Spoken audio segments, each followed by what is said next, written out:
il vaut mieux quitter les choses avant qu'elles ne vous quittent. Il faut savoir quitter les choses. Là où c'est parti, dans le Grand Nord, nous on est même un tout petit peu en retard par rapport aux Nozo. Eux c'est la bagarre, ils sont déjà dans la bagarre. Alors, mieux vaut savoir quitter les choses avant qu'elles ne vous quittent. Il a 93 ans. Nous le respectons en termes de personnes âgées. Mais s'il persiste, s'il insiste dans sa logique,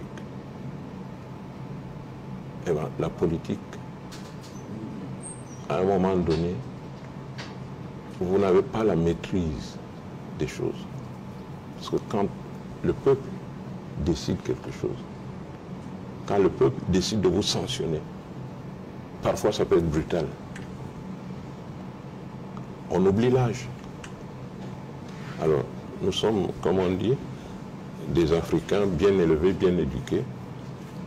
Nous l'avons respecté durant tout ce... malgré tout ce qu'il y a eu. Mais qu'il ne continue pas dans ce sens parce qu'il risque de payer très cher. C'est ce que je peux dire. Vous parlez avec beaucoup d'assurance. Je parle de ce que je sais. Je parle de ce que je sais. Je parle parce que quand vous êtes à l'intérieur de la communauté camerounaise, au sein de la patrie, quand vous entendez les cœurs battre, vous savez à peu près où vous en êtes avec cette affaire de retour ou de départ de Biya. Nous vivons la réalité des choses avec des populations complètement isolées et qui n'en veulent plus. Et c'est ce qui fonde donc l'homme politique. C'est côtoyer donc ces populations-là. La mesure, si vous voulez, le thermomètre, il est XXL. Je me rappelle le cardinal Toumi, une fois, était très étonné, il disait ça publiquement, qu'il ne comprend pas comment le Cameroun tient encore debout avec tout ce qu'il voit. Et à son âme, il est parti. Mais je crois que nous allons vivre dans le départ de Biya.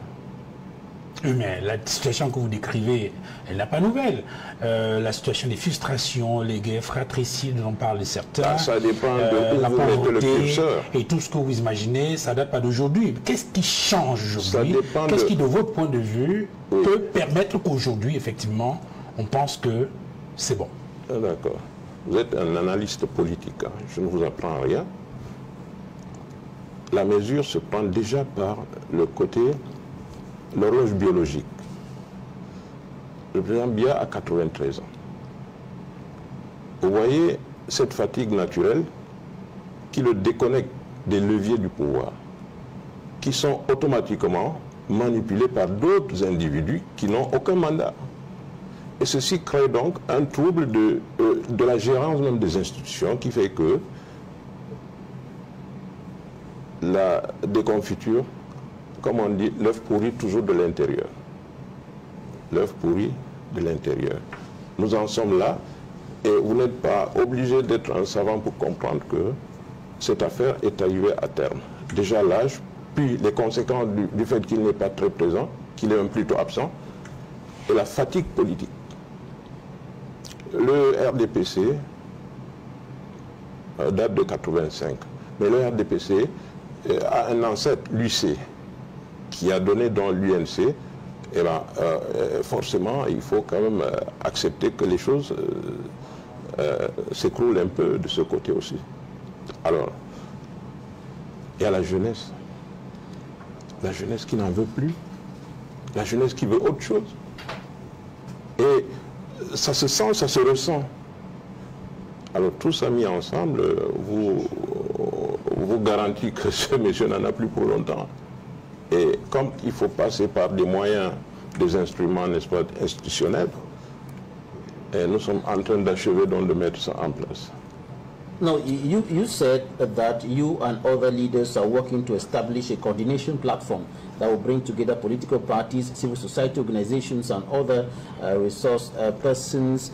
And the objective of that organization or that platform is to kick out the President of the Republic or the Biya regime in within a time lapse of 15 months or so. How far have you gone with that?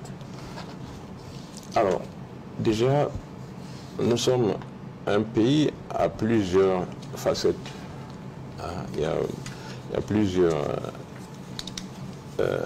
esprits complètement différents, parfois même opposés, mais presque toutes intelligentes. Hein.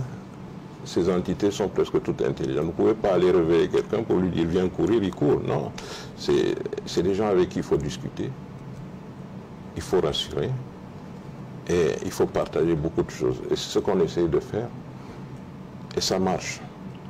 Ça marche. Je vais peut-être vous surprendre parce que il y a le groupe de Douala tenu par Sambaka, tenu par Anissé Kani. Cet après-midi même, nous avons passé beaucoup de temps ensemble pour voir dans quelle mesure faire jonction, discuter avec d'autres. Et ça réchauffe un peu les cœurs. Et si vous vous rappelez, en 91, Douala était pour quelque chose dans les mouvements. Alors, nous pensons que tout le monde a sa place. Et c'est pourquoi, comme vous l'évoquiez tantôt, il faut procéder par fusion, ralliement et beaucoup de discussions. Nous sommes dans ce cadre-là, nous avons validé la structure CGT, une centrale que nous avons dénommée CGT parce que centrale générale pour les transformateurs. Transformateurs veut dire ceux qui veulent le changement. Et comme il y a beaucoup de coordination, de coalition et tout, nous avons préféré le mot central parce que ça regroupe un peu tout le monde. Donc la CGT a discuté aujourd'hui même avec Sambaka et Anissé dans le cadre du groupe de Douala. Et nous sommes en discussion avec d'autres, plusieurs partis politiques. C'est pas facile, hein, je vous avoue, c'est pas facile, mais on essaie d'avancer dans ce sens-là.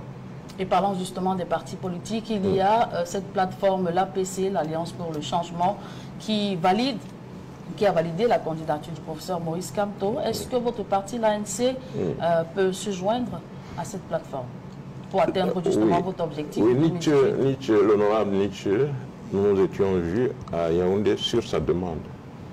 Nous nous sommes retrouvés. Vous le savez, très intelligent aussi, monsieur l'honorable. L'honorable m'a expliqué, en tout cas, son fondement. Et je lui ai dit, nous pensions aussi la même chose. Sauf que, à la convention de Kamto, je me souviens, j'étais convié, eh ben, il a annoncé de façon publique que l'APC était donc, avait donc pour choix de candidat Maurice Kamto, ce dont nous n'avions pas parlé au préalable. Et ça a donc refroidi un peu l'environnement, n'est-ce pas? Et depuis lors, je ne l'ai plus revu. Et je vois, n'est-ce pas, d'autres tendances. J'ai discuté également avec le professeur Billet. Il est dans le cadre de sa structure. Et ben, il y a donc un refroidissement sur tous les bords. Mais nous restons donc disponibles, très ouverts, pour tout le monde. Notre combat, vous l'avez souligné, faire partie bien, c'est notre plan. Notre plan, c'est libérer l'espace politique pour que les jeunes, de façon utile, s'intéressent donc à la chose, pas de façon intéressée. Et c'est pas facile à faire vu, n'est-ce pas, les habitudes qui se sont donc implantées, qui sont difficiles à déraciner. Mais nous y arriverons, c'est question de quelques mois. And the last time we had this conversation with you, you were saying that there was to be a gathering, I think in July or so, in which a leader was to emerge. There was supposed to be a come together where you decide on who will be the leader of this platform. Non, non, la politique c'est un rapport de force. Hein. Le plus fort va prendre. When is that meeting going to take place? Is it going to take place this July? On discute. Et vous savez, il ne faut pas oublier la diaspora. Ce que fait d'ailleurs le professeur Kamto, ce qu'il fait extraordinaire. Aller soulever quand même les Camerounais comme ça, qui sont un peu en déperdition. Ils ont un pays, mais ils ne savent pas qu'est-ce qui s'y passe. Donc il faut compter avec tout le monde. Malheureusement, il n'y a pas beaucoup de temps, mais ça va aller très vite. Hein. Rassurez-vous, on a les épaules pour porter ça. Et je répète, je le dis à qui veut l'entendre, nous allons le faire partir. Aussi simple que ça. We have just a few months to the forthcoming presidential election. C'est le temps qui est à courir. On va courir ce temps-là. On a patienté 43 ans, 3 mois, c'est pas rien, c'est rien pour nous. 3-4 mois, ça va aller. Alors, vous avez annoncé il y a quelques mois, c'était au terme de la rencontre de Garoua. Il y a eu dans cette rencontre à Garoua et c'était le 18 juin 2024. Tout à fait. Ensuite, il y a eu la suite de cette rencontre à Ngaoundéré, le 7 juillet 2024. Et au terme donc de ces différentes rencontres, vous avez publié un certain nombre de résolutions qui pouvaient être considérées comme votre feuille de route au niveau, n'est-ce pas, de cette coordination pour le changement du Cameroun. Et par la même occasion, vous aviez annoncé votre candidature. Vous la maintenez, cette candidature, pour l'élection présidentielle? Tout à fait, je la maintiens. Mais elle est sortie de façon précipitée parce que après le 18 juin à Garoua, nous avions été infiltrés par les franquistes.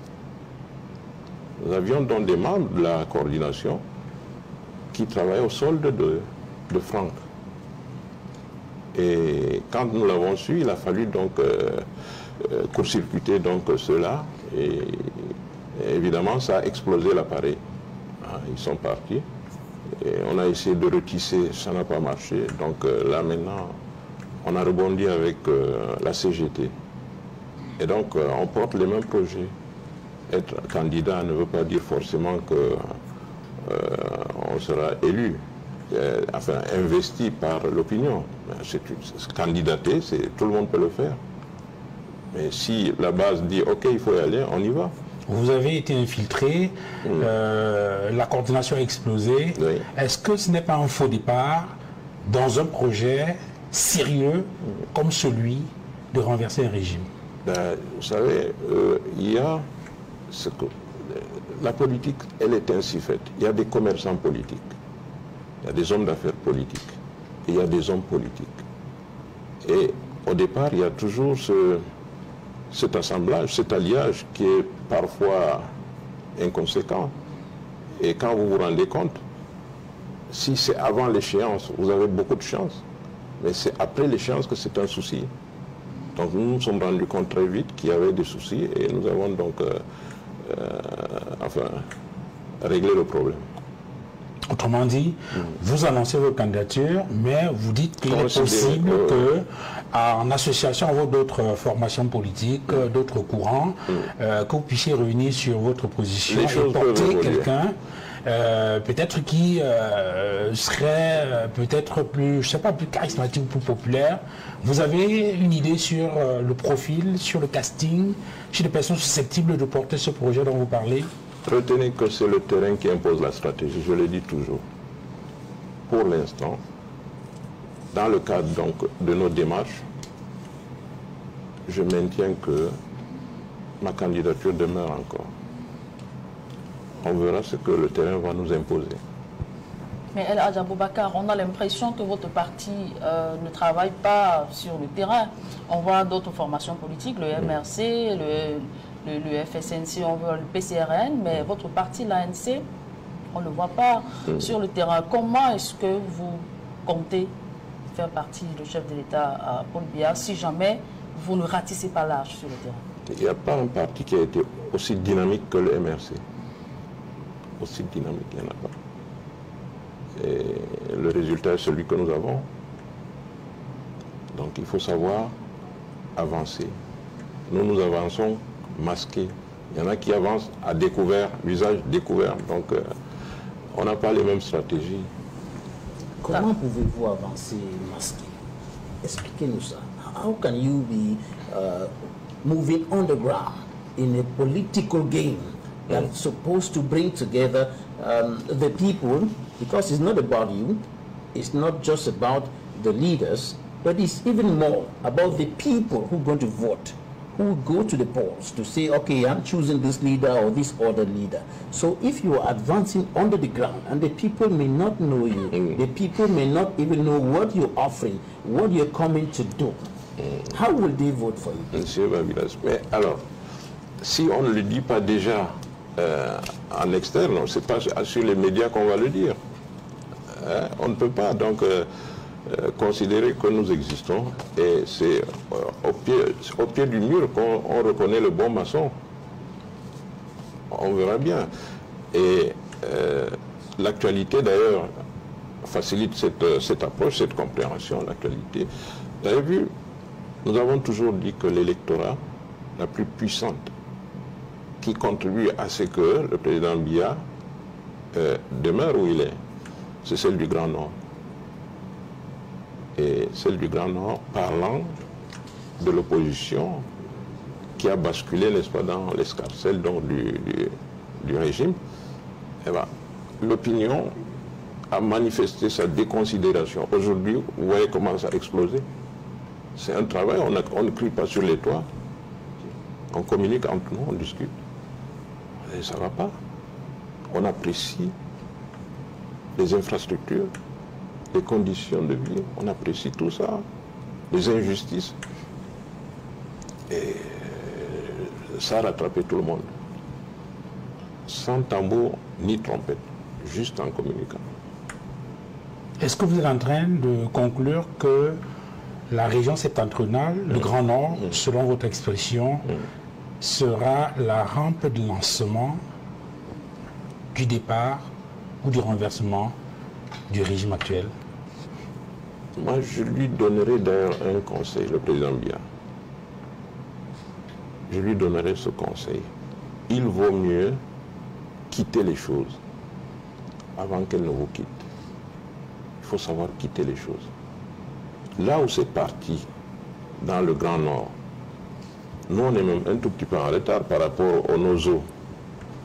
Eux c'est la bagarre, ils sont déjà dans la bagarre. Alors, mieux vaut savoir quitter les choses avant qu'elles ne vous quittent. Il a 93 ans. Nous le respectons en termes de personnes âgées.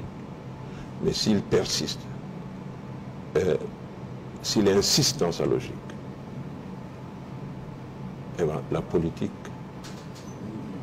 à un moment donné, vous n'avez pas la maîtrise des choses. Parce que quand le peuple décide quelque chose, quand le peuple décide de vous sanctionner, parfois ça peut être brutal. On oublie l'âge. Alors, nous sommes, comme on dit, des Africains bien élevés, bien éduqués. Nous l'avons respecté durant tout ce... malgré tout ce qu'il y a eu. Mais qu'il ne continue pas dans ce sens parce qu'il risque de payer très cher. C'est ce que je peux dire. Pour dire quoi concrètement? Parce que quand vous dites qu'il risque de payer cher, et vous donnez un conseil... Il risque de payer cher parce que j'ai pris en amont, j'ai pris la zone du Nozo. Vous voyez la poussière qu'il y a là-bas. Et au nord, l'actualité brûlante est là. Ces coactionnaires du régime, si on peut le dire ainsi, le ministre d'État Bello, le ministre Chiroma, qui étaient ses proches collaborateurs en termes politiques bien sûr, ont décidé de le lâcher parce qu'il y a plusieurs éléments dont sûrement ils ont parlé mais qu'il n'a pas pu honorer. Et ça, nous leur avons dit depuis fort longtemps. En temps, les déceptions sont légion.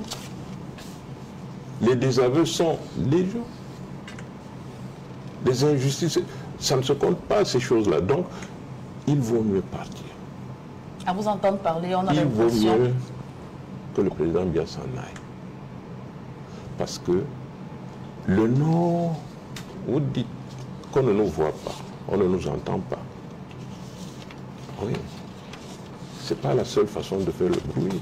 Je me rappelle toujours du ministre Gargaman Ali, un jour, il disait, c'est pas parce qu'on ne pleure pas qu'on n'a pas mal. Oui.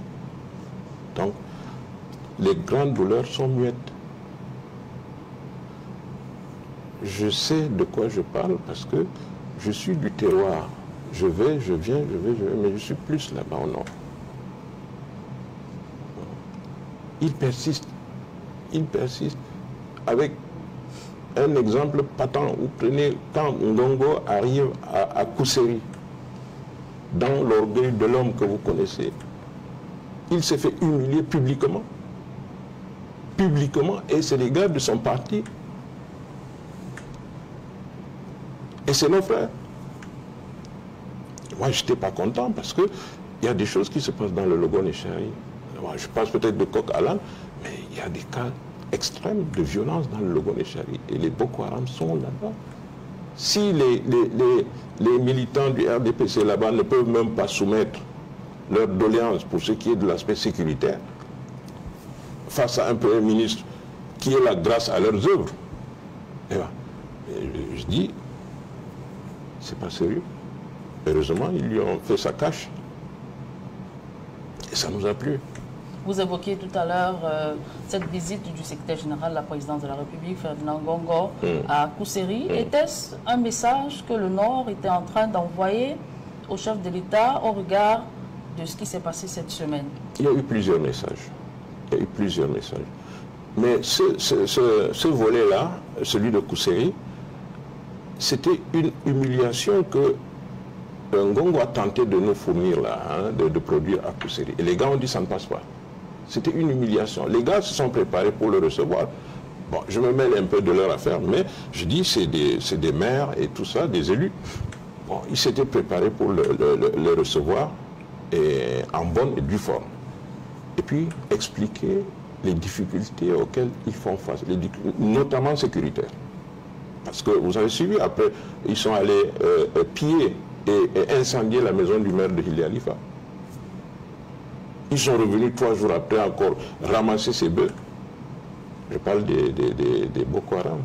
Alors donc tout ça fait qu'il y a de l'insécurité que ces messieurs voulaient lui expliquer. Et il dit qu'il n'a pas de temps. Oui, pour être tout à fait complet cette actualité, il faut quand même noter que malgré cela, il a dû passer la nuit et le lendemain faire. Enfin, ça s'est imposé à lui, c'était pas son calendrier. Je veux dire que pour être tout à fait complet sur cette actualité, il faut noter qu'il a quand même fini, n'est-ce pas, par recevoir ces élites avec lesquelles il a discuté sur les questions qui étaient donc proposées dans le cadre de cette visite-là. Alors, je voudrais peut-être qu'on continue sur cette lancée, puisque vous évoquez la situation dans le Septentrion et surtout la question en rapport avec l'actualité politique, le Septentrion, le Nord, avec Julien Berthé-Bissaye, cette démission de Issa Tiroma Bakari, ministre de l'Emploi et de la Formation professionnelle, qui cette semaine, on va le dire, a jeté l'éponge et dans le même sillage a, on va dire ça comment, annoncé sa candidature à l'élection présidentielle. Quelle analyse faites-vous, El Hadj, et quels commentaires? Est-ce que ces démissions vont reconfigurer la politique nationale au Cameroun? Vous savez, c'est deux problématiques. Hein. Il y a la démission du gouvernement et il y a la candidature. C'est deux choses. Le facteur démission est quelque chose d'assez beau pour l'opposition. Parce que quand les militaires sont en guerre, parfois, pour comprendre qu'est-ce qui se passe de l'autre côté, on envoie capturer les militaires d'en face. Et ça ne sert à rien de prendre un sous-gradé. Il vaut mieux prendre un bon gradé, et puis on le trimballe et c'est à lui qu'on pose des questions. Donc quand on a un gradé comme Chiroma qui quitte, le ministre Chiroma qui quitte les rangs du pouvoir en place pour regagner la case opposition, ça c'est un grand coup pour l'opposition. Et il faut le féliciter pour ça. Il faut le féliciter. C'est pas tout le monde, parce que vous voyez Momo, quand certains de vos collègues lui ont posé la question, il dit mais il n'est pas fou. Il n'est pas fou. Par contre, celui-là est parti. Ça c'est d'une. De deux, le côté candidat. Chacun verra ça comme il veut. Et de mon angle de vue, c'est quelque chose qui est assez difficile à départir du bilan du régime. Quand vous avez servi un régime comme celui-là, durant toutes les périodes qu'il y a eu, les périodes de vagues, et pendant des années, plus d'une décennie, vous êtes porteur du bilan. Vous devez répondre de ce bilan. Et comme nous visons à mettre ce régime-là dehors et procéder par des audits pour que le peuple sache qui a fait quoi, nous ne pourrons pas démêler les nouveaux venus dans l'opposition qui ont collaboré de ceux-là qui veulent la justice. Donc, lui ainsi que le président Bello d'ailleurs, ça pose problème. Ça pose problème. Vous avez le point 1 de Bello qui parle de, dans sa note, qui parle des tueries entre des guerres fratricides. Des guerres fratricides dont je parle. Donc là, j'imagine qu'il parle du Nozo. Vous avez le point 4 qui parle de la corruption. Mais ça fait 27 ans qu'il est assis là. Si donc il faut juger ces corrompus, il ne peut pas s'en départir. Puisque cette période, il l'assume aussi. Et comment voulez-vous que cela passe sous silence pour des gens qui veulent le changement? On ne peut pas passer ça en perte de profit, c'est pas possible. Well, before we laissez-moi, s'il vous plaît. Et à ce moment-là, que ce soit Bello ou Chiroma, ils ont des comptes à rendre. Et tant que ces comptes ne sont pas rendus, on ne peut pas leur donner carte blanche pour diriger encore ce pays. On se comprend? Alors, c'est bien. La base de l'UNDP a fait un excellent travail en poussant le président Bello à aller de ce côté-là. Mais ils auraient dû simplement susciter d'autres candidatures à l'intérieur des appareils, parce que eux, ayant été pollués certainement par l'aspect corruption, l'aspect, donc il y a beaucoup de choses.